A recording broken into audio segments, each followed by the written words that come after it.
I'm Carol. I'm a medical cannabis consultant at 420 Friendly. Hi, I'm Jordan. I'm also a medical cannabis consultant, one of the bud tenders here at 420 Friendly. We're here today to talk about the new cannabis rules that are coming down for medical patients, and specifically what is medical cannabis in Washington State. So, I guess, what is medical cannabis in itself? It's basically something that stemmed from the Cannabis Patient Protection Act, which went into effect on July 1st, 2016, and that created standards for products and compliance.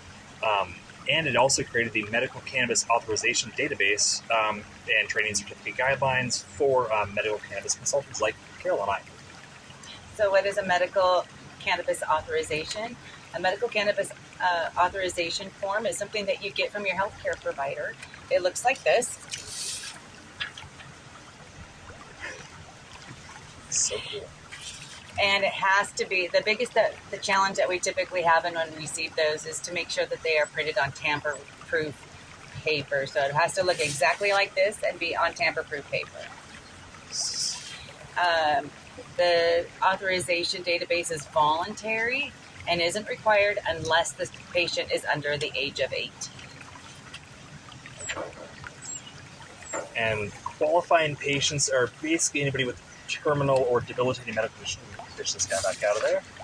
There's 13 conditions that'll qualify you, just a pre-qualification, and that's cancer, glaucoma, chronic renal failure that requires hemodialysis, Crohn's disease, Hep C, epilepsy or other seizure disorder, HIV, intractable pain, multiple sclerosis or MS, PTSD, also known as post-traumatic stress disorder, spasticity disorder, traumatic brain injury, or any disease that results in nausea, vomiting, wasting, appetite loss, cramping, seizures, muscle spasms, or spasticity. And it has to be within those 13 fields. Mental health conditions, unfortunately, do not qualify you for a medical cannabis authorization. And those include bipolar disorder, depression, and anxiety. There is a PDF regarding this rule on the DOH.wa.gov website. And then there are some benefits to just getting an authorization instead of just going to the store and buying your cannabis. So when you're not in the database, you get 1 ounce of flower, 16 ounces of cannabis, or cannabis infused in solid form, 72 ounces of liquid infused cannabis, or cannabis infused liquids, And then there's 7 grams of cannabis concentrate, and that's your purchase amount for any individual that's able to come into the store. You still having the recommendation or the authorization, you still get those limits, but you can now additionally grow up to 4 plants in your home for medical use, even if your recommendation allows you to grow up to 15. You can still only have 4 if you don't have that entered to the database, and you still have the affirmative defense to a criminal prosecution. So what is the Medical Cannabis Database? The Medical Cannabis Database is a secured system operated by the Department of Health, and it strictly limits who is able to access the information put into that database. Currently, your healthcare provider, people that can prescribe medications are able to access that information.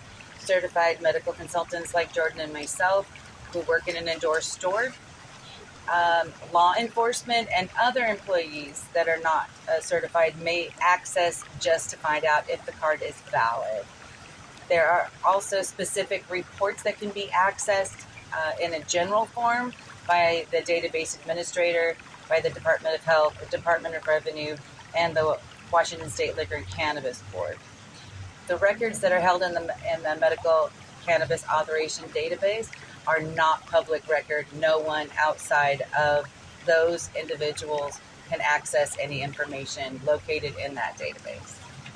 And it is worth noting that that information is also stored on a secure server that the Department of Health controls. And then, so how to register and get a medical card, it's really pretty easy. You just bring your authorization into either Carol or I or another endorsed cannabis consultant. And bring it into us. We'll basically set you up, enter your information in, and develop a card for you by registering with the state database. That just requires a $1 fee after we make the card. And that fee, again, goes toward that state server we were just talking about. But we do highly recommend calling any store you plan on going to make sure, one, they are medically endorsed, and two, they have a consultant available when you show up and arrive to process that for you. So what's the benefit of getting that medical card? When you purchase products at a medically endorsed store, they are sales tax free. You can also purchase up to 3 times the legal recreational limit, which means you can get 3 ounces of flower, 48 ounces of cannabis infused in a solid form, 216 ounces of cannabis infused in a liquid form, 21 grams of cannabis concentrate. It allows you the ability to purchase high THC products that we'll discuss in just a moment, and it allows you to possess and grow 6 to 15 plants based on the healthcare practitioner's authorization. Please note, though, that even though there might be more than one medical patient in your household, 15 plants per household is the limit. It gives you arrest protection, and a card is good for up to 1 year. If patients that are 18 to 20 years old, as you are an adult between 18 and 20, it does allow you access into medically endorsed stores. And then all of those cards will be good for a year, unlike minor patients, which are only going to be good for 6 months. And there's also one more group of card holders, and that's designated providers. And they are, they're not a doctor, but they're basically a medical cannabis patient can designate anyone on their medical authorization to be their designated provider, which can purchase and even produce cannabis on their behalf. So to be a designated provider, you need to be 21 years of age or older. You must be named on the cannabis authorization form. You must completed the form on tamper-resistant paper, of which the patient has a signed copy, and you have your own copy as well. So you both have signed copies of the same form. And then you have to also be entered into the database as well to be tied to that patient. Now, it's worth noting that designated providers can only be tied to one patient at a time. Yeah, so you can't have one designated provider providing services for multiple patients. It's also illegal for the designated provider to consume medical patients' cards that they purchase for the patient. Right. And then designated providers on a renewal, if the healthcare practitioner determines that the patient is unable to enter the store to get their renewal, a designated provider may be able to do that. If you are, if you need information about that, you're welcome to contact the store to get more information on a compassionate care renewal is what she's talking about, and those are, like she said, used for when patients are no longer able to enter the store on their own, or just it would be too burdensome for them to be able to do that. So they can have the DP now also do a compassionate care renewal, but only if the doctor has authorized compassionate care or CCR. Yep. All right, so now what you've all been waiting for is what are these new tax law changes coming effective sometime in 2024. They are involving the Department of Health's compliant products, and they will no longer be charged 37% excise tax for qualifying patients.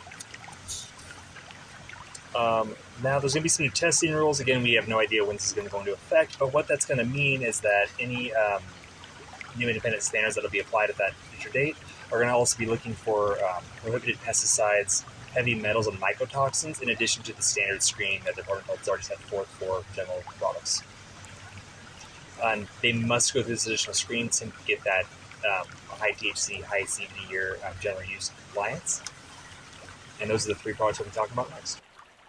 General use products. So a general use product is any cannabis that is allowed by the Washington State Liquor and Cannabis Board to include edibles, flowers, and concentrates. Solid edibles may be purchased in units or servings up to 10 milligrams each, and in a container to contain no more than 10 units or 100 milligrams of active THC. Liquid edibles may be packaged with up to 100 milligrams of active THC, with measuring information on the side provided to show units of up to 10 milligrams per unit or serving.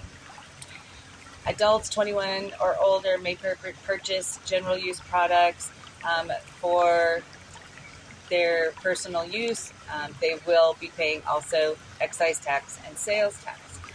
Qualifying patients 18 or older, designated providers who are entered into the Medical Cannabis Authorization Database and hold a valid cannabis recognition card may purchase these products sales and excise tax free at medically endorsed stores.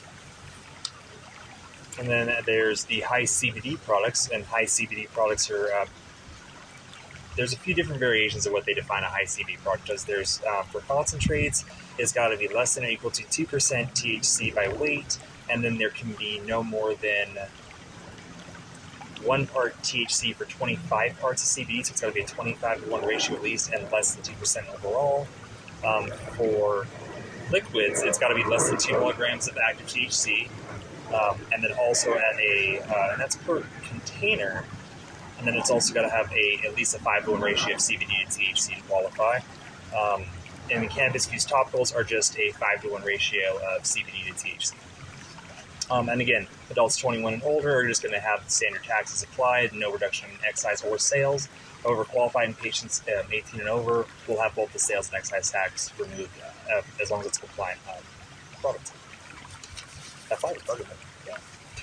The final category are high THC products. A high THC product are cannabis products containing more than 10 milligrams, but not more than 50 milligrams of active THC per unit or serving.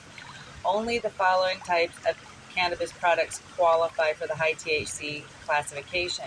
Those are capsules, tablets, tinctures, transdermal patches, and suppositories. High THC compliant products may be packaged in units or serving containing up to 50 milligrams of THC. That container may contain no more than 10 servings or applications or 500 milligrams overall of active THC.